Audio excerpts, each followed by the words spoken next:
조금 할 줄 압니다.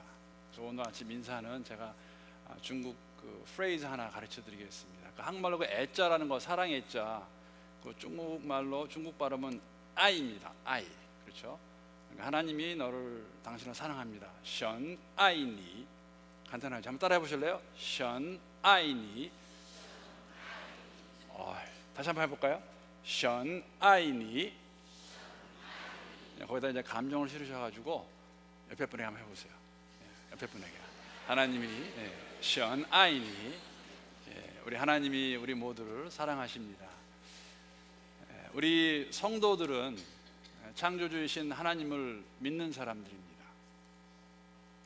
우리를 가리켜서 세상이 부르는 명칭이 있고 또 우리 스스로가 부르는 명칭이 있습니다. 예를 들면 이런 것입니다. 안디옥이라는 도시가 사도행전에 나오는데 거기에 보게 되면은 이 사람들이 이렇게 무리가 있는데 이 사람들이 예수라는 자를 메시아로 믿고 예수라는 자를 그리스도로 믿고 예수라는 자를 자신들의 주인으로 섬기며 쫓아가는 사람들, 그 사람들을 보고 안디옥에 있는 사람들이 그렇게 했습니다. 저들은 그리스도인이구나, 크리스천, 예수를 쫓는 자들이라는 그러한 명칭을 주었습니다. 우리 스스로, 우리 믿는 사람들을 표현할 때 여러 가지 명칭이 있을 수 있습니다. 그러나 제가 참 좋아하는 그 명칭 중에 하나가 뭐냐면은 people of the book, 그렇죠? 이 성경의 사람 아니면 말씀의 사람이라는 것입니다. 이 성경은 구약 39권과 신약 27권에 66권의 책이 묶여진 것이 성경책입니다. 이 성경을 지은 저자가 40명이 됩니다. 그리고 성경을 지은 기간도 한 1500년이라는 기간을 거쳐서 성경이 쓰여졌습니다. 그리고 휴먼 어서가 있어요. 이 책을 쓴 저자들이 있어요. 사람 저자들이 있는데 40명이 되는 저자들이 1500년 동안 쓴 책을 다 모아놓았더니 주제가 하나다라는 것을 정말 우연이구나 라고 생각할 수도 있습니다. 그러나 이것을 만들게 하신, 우리가 말할 때 감동케 하셔서 breathe 하셔가지고 성령께서 입김을 넣어주셔가지고 쓴 분이 계시기 때문에 이 책이 그렇게 66권의 책이 모여서 1500년의 기간 동안에 40명의 저자가 썼지만 하나님 말씀이라고 받을 수 있는 것입니다. 이런 객관적인 것을 떠나서 주관적으로 저는 성경책이 하나님 말씀이어야 된다는 이유가 두 가지가 있습니다. 하나는 아마 여러분들 저랑 많이 동의하시리라 생각합니다. 성경을 볼 때마다 마음에 찔림이 있어요. 아는 내용인데도, 아는 이야기인데도 볼 때마다 제 마음 가운데 이것은 아니지 않느냐, 이거 해야 되는 거 아니야 하는 찔림이 있다는 거. 사람이 쓰는 거면 그럴 수 있을까 하는 생각을 해봅니다. 첫 번째 이유이고, 두 번째 이유는 성경 정도가 되면 사실 굉장히 좀 근사한 이야기, 좀 좋은 이야기, 그런 거 들어있어야 되는데 이 성경은 정말 별별 이야기가 다 쓰여져 있습니다. 그러니까 사람의 방법이 아니라는 것이죠. 여러분, 우리가 사람끼리는 무슨 이야기를 하고 사건을 말할 때 다 이렇게 미화시켜요. 좋은 부분을 부각시키고 정당화하고. 그런데 성경은 그렇지 않습니다. 어떨 때는 정말 더럽고 추악하고 이거 이럴 수 있는 거야 하는 정도의 이야기가 들어있는데, 오늘 함께 묵상할 내용도 그러한 내용 중에 하나입니다. 다윗의 이야기입니다. 우리 사무엘하 11장 말씀 함께 보겠습니다. 사무엘하 11장 1절부터 5절, 또 26절, 27절 말씀. 제가 가지고 있는 성경으로는 구약 477페이지에 있습니다. 우리 1절부터 5절까지는 교독을 하고 마지막 26절, 27절 말씀은 함께 봉독하도록 하겠습니다. 1절 말씀 제가 먼저 읽습니다. 그 해가 돌아와 왕들이 출전할 때가 되매 다윗이 요압과 그에게 있는 그의 부하들과 온 이스라엘 군대를 보내니 그들이 암몬 자손을 멸하고 랍바를 에워쌌고 다윗은 예루살렘에 그대로 있더라. 저녁 때에 다윗이 그의 침상에서 일어나 왕궁 옥상에서 거닐다가 그곳에서 보니 한 여인이 목욕을 하는데 심히 아름다워 보이는지라. 다윗이 사람을 보내 그 여인을 알아보게 하였더니 그가 아뢰되 그는 엘리암의 딸이요 햇사람 우리아의 아내 밧세바가 아니니까 하니,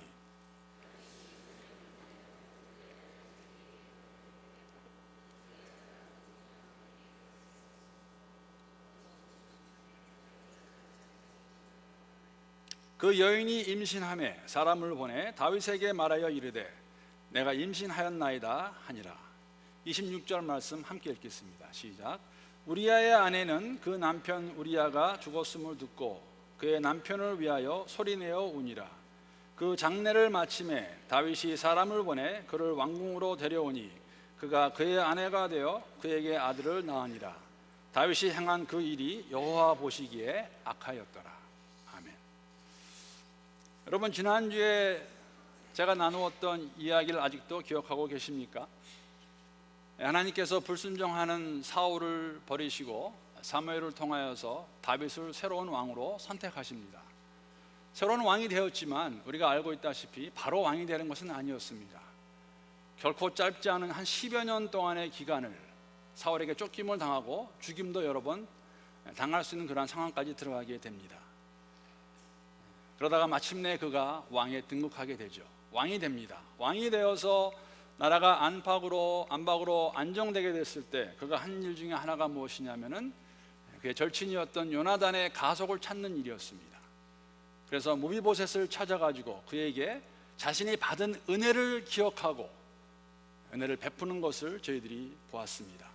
무비보셋, 정말 죽은 개와 같은 그러한 존재였지만 다윗을 만나고 신분이 회복되고 재산을 다 돌려받고 그날 이후로 그는 왕자들과 함께 다윗의 식탁에서 음식을 들었던 그러한 일을 저희들이 지난주에 함께 묵상했습니다. 여러분, 지난주에 다윗의 모습을 보면서 무슨 생각을 하셨습니까? 야, 정말 멋진 왕이다. 야, 정말 저런 다윗의 모습 내가 본받아야 되는 것이 아닌가, 그렇게 생각하지 않으셨습니까?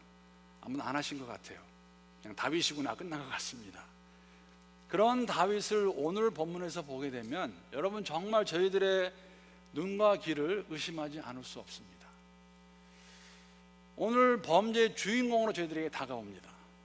사실 저는 어떻게 보면 어찌할 바를 모르겠습니다. 어떻게 받아들여야 할지도 모르겠습니다. 굉장히 당황스럽고 황당합니다. 어떻게 다윗이 이러한 범죄를 지을 수 있을까? 그런데 어떻게 보면 현실입니다. 그렇지 않습니까? 이 땅에 살아가면서 우리가 어쩔 수 없이 지어야 되는 죄의 삶의 모습. 왜 하나님께서 성령으로 사무엘에게 이러한 사건을 기록하라고 하셨을까? 정말 여러분 아시다시피 다윗은 하나님의 마음에 합당한 자였습니다. A man after God's own heart. 이러한 자가 죄를 짓는다면 나 정도야 죄를 지어도 괜찮지 않을까 하는 위로받으라고. 다 틀린 말은 아닙니다. 그렇지 않습니까? 다윗 같은 사람도 이렇게 죄 짓는데 뭐 저라고 별거 있겠습니까? 라는 것도 사실은 현실적이고 굉장히 실질적인 어프로치입니다. 그러나 이 사건은 저희들에게 크게 두 가지의 교훈을 저희들에게 보여주고 있습니다. 첫 번째는 뭐냐면은 말씀드린 것 같이 다윗과 같은 믿음의 사람, 정말 하나님의 마음에 합당한 사람도 이런 죄를 지을 수 있었다면 여러분과 저는 어떻겠습니까? 우리가 더욱더 죄에 대해서 민감하지 않으면 우리도 동일한 죄, 그보다 더한 죄를 지을 수 있다는 것이죠. 그보다 더 큰 이유가 있다면 다윗이 어떻게 죄를 짓게 되었나? 어떠한 상황 가운데서 무엇이 그로 하여금 이러한 죄를 짓게 만들었을까? 그래서 우리가 깨달을 수 있다면, 볼 수 있다면 우리가 아마 그러한 상황에 들어가지 않도록 아마 우리가 최선을 다해서 피할 수 있지 않나 하는 생각을 해보았습니다. 우리가 실질적으로, 현실적으로 여러분과 저의 삶 가운데서 적용할 수 있다는 생각을 해보았습니다. 사랑하는 성도 여러분, 성경은 옛날에 쓰여진 그러한 구사를, 옛날 그 고대 때의 이야기를 써서 저에게 알려주고 끝나는 것이 절대 아닙니다. 오늘도 살아 역사하시는 하나님께서 이 사건들을 통하여서 우리에게 들려주시는 음성이 있다는 것입니다. 오늘 본문을 잘 묵상하게 되면 우리가 어떻게 하면은 이러한 죄에서 벗어날 수 있을까, 더 나아가서 죄를 짓지 않을 수 있을까를 저희들이 볼 수가 있습니다. 오늘 본문은 어떠한 때를 말해주면서 시작합니다. 시기가 나오죠. 처음에 보게 되면은 그 해가 돌아와 왕들이 출전할 때라고 시작합니다. 이 본문 이 구절을 세번역 성경으로 보게 되면은 그 다음 해 봄이 돌아온 것으로 표현하고 있습니다. 그러니까 작년에 무슨 일이 있었고 올해 새로운 봄이 다가와서 이 왕들이 다 싸움하러 나갈 때를 말하고 있습니다. 사무엘하 10장 보게 되면은 여러분 그 시간이 되시면 없으셔도 내셔서 한번 읽어보세요. 집에 가셔서. 다윗 왕이 그 주위의 모압 족속과 있었던 화친을 다시 리뉴하기 위해서 사절단을 보냅니다. 사절단을 보냈는데 이 모압 왕이 좀 악한 사람이었어요. 그래서 사절단을 잡아가지고 할 수 없는, 해서는 안 될 일을 두 가지 합니다. 어떤 일을 하냐면은 하나는 그 사절단원들의 수염을 반으로 잘라버립니다. 그 당시에 수염은 명예와 권위의 상징이었습니다. 그 당시에 수염은 노예는 기를 수 없습니다. 자유인만 기를 수 있는 특권이었습니다. 그런데 그것을 반으로 잘라버립니다. 그뿐만 아니라 그들이 긴 옷을 입고 있었는데, 여러분 그 당시에 고대 근동에 이 팔레스타인 사람의 그 의복 가운데 보게 되면 긴 겉옷을 입게 되면은 안에 옷을 입지 않습니다. 근데 이 모압 왕이 이 사절단들의 긴 의복을 반으로 딱 잘라가지고 엉덩이까지 잘라버립니다. 그럼 어떻게 되겠습니까? 굉장히 수치스러운 일이죠. 그것을 들은 다윗 왕이 이러한 그 모압의 행동은 하나님의 백성을 모욕하는 것이고 하나님을 모욕하는 일이었기 때문에 그들이 나가서 전쟁을 일으킵니다. 전쟁을 일으켜가지고 이스라엘 군대가 잘 승리하고 있는데 갑자기 전쟁을 멈춥니다. 왜 그러냐면은 그 이유는 기후 때문에 팔레스타인의 겨울은 우기에 해당돼서 겨울이 다가와서 더 이상 싸움을 할 수 없고 다 돌아갔다가 그 다음에 봄이 되어서 건기가 되어서 이제는 다시 싸움을 하러 나갈 때가 바로 이때입니다. 근데 1절을 잘 보시게 되면 모든 왕들이 출전을 하는데 다윗 왕은 나가지 않습니다. 다윗 왕은 그냥 궁궐에 남아 있습니다. 부하들만 나갑니다. 사실은 다윗 왕은 나갔어야 됩니다. 왜냐하면은 모압 족속이 한 행동은 정말로 해서는 안 될 수치스러운, 하나님 백성뿐만 아니라 하나님을 모멸한 그런 행동이었는데 가서 혼을 내줘야 되는데 다윗은 안 나가는 것이죠. 물론 이유는 있습니다. 왜냐하면 그를 위해 또 자신의 왕국을 위해서 정말 죽음까지 내놓을 그러한 많은 군사들이 있기 때문에 안 나가도 괜찮습니다. 그런 마음을 가졌던 것 같습니다. 또 다른 이유가 있다면 다윗 왕 얼마나 긴 시간을 고생했습니까? 이제는 나라도 안정이 되고 내가 나가지 않아도 괜찮겠다 해서 그가 나가지 않은 것 같습니다. 이와 같이 안락한 환경이 우리가 알다시피 그로 하여금 범죄토록 했다는 것은 굉장히 아이러니한 일이 아닐 수 없습니다. 여러분 왜 그런지 아십니까? 10여 년간 정말 열악한 환경 가운데서 죽음을 무릅쓰고 그가 생활할 때에는 죄를 짓지 않았습니다. 모든 것이 다 안정이 되고 다 좋은데 자기가 선질로 생각했을 때, 아 괜찮다 했을 때에 사단이 그를 가만히 놔두지 아니하고 죄를 짓게 한다는 것입니다. 이제 왕이 되고 전쟁에 출전하지 않아도 될 그 때에 정말 우리가 상상할 수 없는 그러한 죄를 다윗이 짓게 됩니다. 사랑하는 성도 여러분, 우리의 신앙생활은 환경이 좋을 때 잘할 수 있는 것은 절대 아니라는 것을 우리가 알 수 있는 것이죠. 제가 중국 이야기 하나 더 하겠습니다. 제가 중국에 가서 11년 있는 동안에 96년 초부터 2005년 여름까지 있었는데, 그때 제가 이제 언어가 되면서 우리 중국교회 가정교회 사역자들과 이렇게 사역을 했습니다. 근데 그 한 가정교회 지도자가 저한테 그런 말 하셨는데 제가 지금도 기억이 항상 납니다. 제가 또 좀 아는 체 하겠습니다. 해주신 말씀을 그냥 중국말로 제가 한번 읽고 설명을 드리겠습니다. 근데 잘 들어보시면은 이거 추측할 수 있는 말이에요. 한국말하고 많이 비슷합니다. 90年代的工人不如80年代的工人，80年代的工人不如70年代的工人，70年代的工人不如60年代的工人。저 지우셔 90년도의 공인, 공른은 80년대의 사역자보다 못하다. 80년대의 사역자들은 70년대 사역자들보다 못하다. 70년대 사역자들은 60년대 사역자들보다 못하다는 의미입니다. 무슨 뜻이냐면은 중국은 개방한 이후로 날이 정말 1년이 다르게 변해갔습니다. 그 중에 혜택이 뭐였냐면 경제적으로 많이 부유해졌죠. 그런데 여러분 60년대에 중국이 어떨 때인지 아십니까? 중국 역사를 아시는 분은 아시겠지만은 기억하시겠죠. 60년대에 모택동이 혁명 하나 일으키죠. 문화혁명. 문화혁명 때는 정말로 많은 사람들이 고통을 당하고 많이 죽었습니다. 그 중에 많이 죽은 사람들의 적지 않은 부분이 크리스천들이었어요. 그러면 기독교인으로서 60년대에 하나님을 섬긴다는 것은 결코 쉬운 일이 아니었는데 90년대가 들어오면서 2000년대가 들어오면서 경제적으로 많이 부유해지고 그렇게 많이 굶지 않아도 되고 예수를 믿어도 핍박이 그렇게 심하지 않은 그때의 사람들이, 그때 크리스천들이 더 예수를 잘 믿어야 되는데 60년대보다 더 못하다는 거예요. 생활이 안정이 되고 예수를 믿는다고 해도 그렇게 핍박이 많이 없음에도 불구하고 옛날에 비교해서 그렇지 못한 삶, 더 예수를 쫓는데 열심을 내지 않는다는 것을 저에게 그분이 해주셨습니다. 미국도 그렇고 중국도 그렇고 한국도 다르지 않다고 생각합니다. 오늘날 한국 교회는 위기라는 이야기를 많이 하고 듣기도 합니다. 물론 위기가 위기로 끝나면 안 되죠. 위기 때는 어떻게 해야 됩니까? 위기일 때는 더욱더 회개하고 우리가 기도해야 되는 것이죠.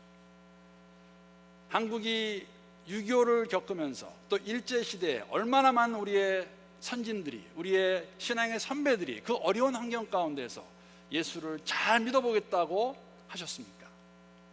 오늘 예수 믿는다고 해서 우리를 힘들어하게 하는 분 거의 없어요. 그럼에도 불구하고 우리가 왜 신앙생활을 잘하지 못하고 왜 우리가 더 쉽게 이 죄악에 빠질까? 여러분, 이데올로기가 절대 아닙니다. 그것은 매몬입니다. 물질, 돈 사랑이에요. 돈이 나쁘다는 게 아니라 돈을 사랑하는 것.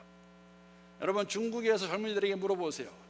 그들이 가장 원하는 것, 그들이 예수 믿는데 가장 힘들게 하는 것은 뭡니까? 돈 더 많이 모으는 것, 돈 많이 버는 것입니다. 다윗이 자기가 선지로 생각했죠. 야, 이제는 됐다. 10년간 고생하고 왕위에 올랐고 안박으로 안정됐고 내가 나가지 않아도 나를 위해 싸우겠다는, 죽겠다는 군사들 많고 이제는 좀 쉬겠다 할 그때에, 선질로 생각했을 그때, 고린도전서 10장 12절에 보게 되면은 그러므로 서 있다고 생각하는 사람은 넘어지지 않도록 조심하십시오. 조심할 그때에 그가 마음을 놓고 주저앉았더니 사단이 들어와서 그를 죄를 짓게 만듭니다. 다윗 왕이 그 케이스에 해당되는 것이죠. 이건 본문 2절부터 5절까지의 모습 보게 되면, 내용을 보게 되면 다윗이 어떻게 구체적으로 단계적으로 죄를 지었나를 잘 보여주고 있습니다. 그리고 그 이후에 있는 모습, 얼마나 더 심하게, 만약에 죄를 제가 더 작고 크고 있다고 표현할 수 있다면 자그마한 죄에서 그 큰 죄로 그렇게 변할 수 있었을까? 2절을 보게 되면은 다윗 왕이 낮잠을 자고 일어난 시간을 저녁때라고 표현하고 있는데, 이 저녁때라는 표현은 늦은 오후 시간을 말합니다. 팔레스타인 지방의 이러한 낮잠은 한낮의 더위를 피해서 많은 사람들이 갖고 있던 습관이었습니다. 낮에 가서 잠을 자는 것.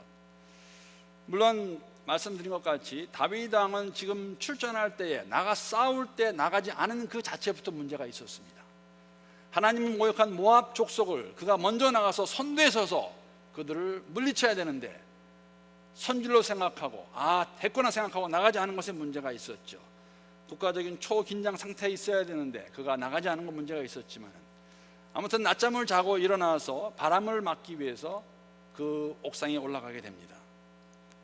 옥상에 올라가서 여러분 그 여인을 보았다는 게 어떻게 보면 아무것도 아닌 것 같이 보일 수 있을지 모르지만은 그것은 다윗 왕의 영적으로 나태해지고 게을러진 모습을 보여주고 있다는 것이죠. 이유를 설명하겠습니다. 물론 물소리가 들려가지고 다윗 왕이 보았다고 기록하고 있는데, 그래 보았더니 그냥 우연히 보았더니 아리따운 여인이 목욕을 하고 있다, 그렇게 볼 수도 있습니다. 그러나 여러분, 고대 근동 지방에서는 집 앞마당에 보통 다 우물이 있었습니다. 그리고 이 시간이 되면은 보통 다 낮잠을 자고 일어나서 목욕할 때입니다. 그러니까 물소리는 무엇을 의미하냐면은, 물소리는 그 집에서 누군가가, 남자가 됐던 여자가 됐던, 목욕을 하고 있는 것이에요. 그런 물소리를 듣는다고 해서 그들 가운데 한 가지 금기사항이 뭐냐면, 물소리가 들린다고 해서 남의 집을 쳐다보는 것은 아니었습니다. 다윗이 모를 리가 없어요. 영적으로 나태해져 있는, 느슨해져 있는 그 다윗이 혹시나 하고 쳐다봤더니 아니나 다를까 아름다운 여인이 목욕을 하고 있다고. 물론 앞부분은 제가 추측한 부분이고 뒷부분 돼 있죠. 여인이 목욕을 하고 있다고 그렇게 기록하고 있습니다. 물소리가 들린다고 쳐다보는 것, 남의 집 앞마당을 쳐다보는 것, 하지 말아야 할 행동인데 그것을 모를 리가 없는 다윗이 그 짓을 했지요. 고의적인 행동이었습니다. 그러므로 이 간음 사건의 시작은 밧세바의 유혹이 아닙니다. 이 시작은 다윗의 자신의 안목의 정욕을 이기지 못해서 시작한, 물론 시작은 정말 자그마하게 시작되지만은 그것을 시작으로 하여 그가 지을 죄, 우리가 알고 있지 않습니까? 사랑하는 성도 여러분, 우리가 이 안목의 정욕이 얼마나 쉽고 빠르게 우리의 영혼을 넘어뜨리는가. 처음에 아무 생각 없이 그냥 간단하게 한 번 본 것, 한 번 한 것, 한 번 클릭한 것, 그것으로 인해서 우리가 잘못하면 걷잡을 수 없는 죄악의 구렁텅이로 빠진다는 것, 아마 다 알고 있으리라 생각합니다. 내가 말 한마디 잘못 던졌다가 그거 잘 컨트롤하지 못하면 그대로 마냥 흘러가는, 관계가 부서지는 그러한 것들 저희가 경험하지 않았습니까? 다윗 왕은 물소리 나는 쪽으로 눈을 돌렸습니다. 하지 말아야 되는데. 이렇게 시작된 그의 범죄 행위는 걷잡을 수 없는 길을 걷게 됩니다. 그가 사람을 보내어서 알아보았습니다. 저 여인이 누구인가? 우리가 다 알다시피 결혼한 여인, 유부녀입니다. 그의 남편은 어떤 사람이었습니까? 자신이 전쟁에 나가지 아니하고 궁 안에서 편히 쉬고 있을 때 자신을 대신해서 정말 전투의 최전방에서 목숨을 내놓고 싸우고 있는 부하의 아내입니다. 그 부하의 아내를 자기 궁으로 불러서 동침하는 다윗. 안목의 정욕으로 시작된 그의 죄의 구렁텅이의 길은 이제 걷잡을 수 없습니다. 여러분, 선줄로 생각할 때에 사단이 더욱더 우리를 공격하는 것을 기억하셔야 돼요. 가만히 놔두어도 우리가 넘어질 것 같으면 why bother? 왜 그러겠어요? 그렇죠? Real battle begins when we want to live a life worthy of the Lord. 정말 전쟁은 우리가 하나님 말씀대로 살아보려고 할 때에, 그때입니다. 내가 선줄로 생각할 때에, 그때입니다. 내가 다 이루었구나, 이제는 됐구나 할 때에, 그때가 마귀 사단이 우리를 가만히 놔두지 않는 것이죠. 적수가 되지 못하는데 마귀 사단이 건들지도 않습니다. 우리가 죄를 지을 수 있는 장소들, 여러 가지 있을 수 있어요. 술집이 될 수도 있고 도박 장소가 될 수도 있고, 그런데 가지 않는다 할지라도 우리가 믿음으로 말씀으로 살려고 하면은 우리 삶에 있는 모든 것을 다 이용해 가지고 사단은 우리를 넘어뜨리려고 할 것입니다. 관계를 통해서 나에게 물질을 더 원하는 마음을 주어서 분명히 충분한데도, 일용할 양식 공급하시는데도 그것이 목적이 되어 살아가게 되면 그것이 우리를 잡을 것입니다. 요새 우리 젊은 사람들 잘 알고 있지 않습니까? 젊은 사람 안 가도 돼요. 나이 드신 분들도, 인터넷 하신 분들, 정말 말씀드린 것 같이 클릭 하나 잘못하면 걷잡을 수 없는 도박으로, 섹스로 빠져들어갈 수 있는 것 잘 알고 있습니다. 그 어떠한 것보다도 거짓되고 부패한 것이 우리의 마음입니다. 이것을 인정하셔야 돼요. 우리가 예수를 믿지만은 우리가 정말 조심하셔야 됩니다. 순간적으로 한 번 잘못하면은 구렁텅이로 빠질 수 있어요. 여러분, 그거 아십니까? 어떤 분이 그 조사해 봤어요. 왜 교계에, 기독교에 그 참 유망하고 존경 많이 받는 목사님들이 말년에 가셔가지고 아니면 잘 하시다가 성적인 것이나 아니면 재정적인 것으로 이렇게 넘어지시는가? 그 여러 가지 이유가 있겠지만 한 가지가 공통점이 나옵니다. 뭐냐면은 어떤 위치에 들어가게 되면은 그분들의 마음 가운데 그런 생각이 있어요. 나 정도면은 괜찮다. 나는 어떠한 유혹이 와도 시험이 와도 나는 이길 수 있다. 그리고 설령 내가 죄를 짓는다 할지라도 나는 성도들에게 다 용서받고 그대로 갈 수 있다는 그러한 자만감이 있다는 거예요. 그것이 뭡니까? 선줄로 생각하는 것이죠. 내가 40년 예수 믿었는데 나 끄떡없다. 여러분, 아닙니다. 죄에는 장사 없습니다. 죄는 정말 조심하지 않으면 여러분과 저 어느 한순간 순간적으로 잘못해서 빠질 수 있다는 것이죠. 다윗의 죄가 어떻게 점점 더 커지게 됩니까?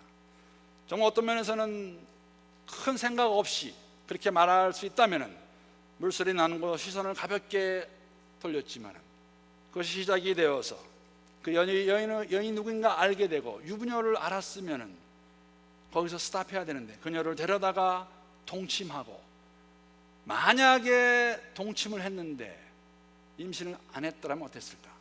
아기를 가지지 않았더라면, 분명히 제가 믿기로는 그랬더라면 다윗은 그것을 덮었을 것입니다. 왜냐하면 그것을 알았기 때문에 우리아를 불러내어 와서 전쟁터에서 그를 집에 돌려보내어 잠자게 하는 환경을 만들어 주었음에도 불구하고 만약에 잤으면은 임신한 것이 알려줘도 괜찮았을 거예요. 왜? 말할 수 있거든요. 내 아이가 아니고 우리의 아이다. 그런데 우리아가 집에 가서 자지 않습니다. 그랬을 때에 우리아까지 죽이게 되는 죄를 범하게 되는 것이죠. 그런데 오늘 본문 보게 되면 굉장히 흥미로운 장면이 나옵니다. 본문의 4절 보게 되면 다윗이 이러한 행동을 합니다. 4절 말씀 보게 되면 굉장히 우스운 이야기입니다.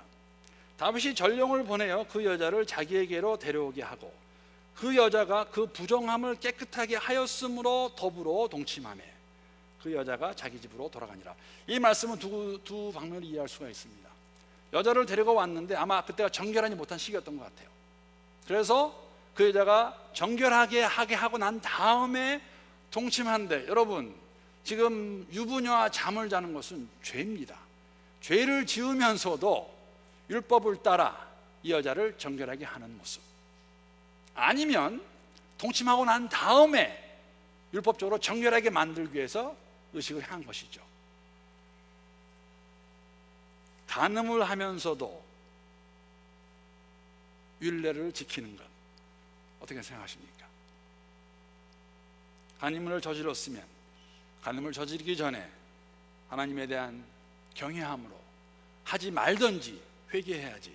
사람 내 눈을 의식해서 율법은 지켜가면서 정결을 지켜가면서 간음을 짓는 다윗의 모습. 아마도 밧세바가 임신하지 않았으면 다윗은 그것을 다 덮었을 것입니다. 우리아를 죽이게 되고 걷잡을 수 없는 구렁텅이로, 적어도 오늘 본문까지는 다윗이 자기가 지은 죄에 대해서 뉘우침도 회개도 없습니다. 그냥 그것으로 끝납니다. 사랑하는 성도 여러분, 우리가 지은 죄가 발각되는 것은 축복입니다. 왜? 회개할 수 있는 기회가 주어지기 때문에. 성령께서 우리에게 아니다라고 말씀하시면, 말씀을 보다가 아니다라고 느끼시게 되면 그 자리에서 즉각적으로 반응하셔야 돼요. 기다리지 마십시오. 남들은 의식하지 마십시오. 그 자리에서 성령 하나님께서 우리에게 깨달음을 주시면, 찔림을 주시면 그 자리에서 무릎 꿇고 아닌 것은 아니라고 받아들이고 기도할 수 있는, 회개할 수 있는 우리가 되어야 되는 것입니다. 아니면 우리의 영혼을 파멸로 이끌 수 있기 때문입니다. 마귀 사단은 우리의 환경의 모든 걸 다 사용해서 우리의 관계, 삶의 목적, 자녀까지도 사용해서 우리를 미혹하고 유혹하여서 하나님이 아닌 그 다른 것이 우리의 주인이 되어서 살아가려고, 그렇게 살으라고 할 것입니다. 그럴 때 우리가 성령께 매달려서 우리 모두 다 노, 중국어는 후이쇼 부, 미국이 막 뭐라 그럴 때 중국 사람 뭐라 하냐면 우리 중국 사람은 노 할 수 있다고 그랬어요. 배짱이죠. 너희 강대국 미국 우리한테 암만 뭐라고 그래봐라, 우리는 노할 것이다. 마귀 사단이 괜찮다, 오케이 해도 말씀 가운데 우리가 뭐합니까? 아닌 것은 아니에요. 노는 노입니다. 사람들 보기에는 이 모든 것이 다 문제가 되지 않았습니다. 아마 그럴 수밖에 없었을 것 같아요.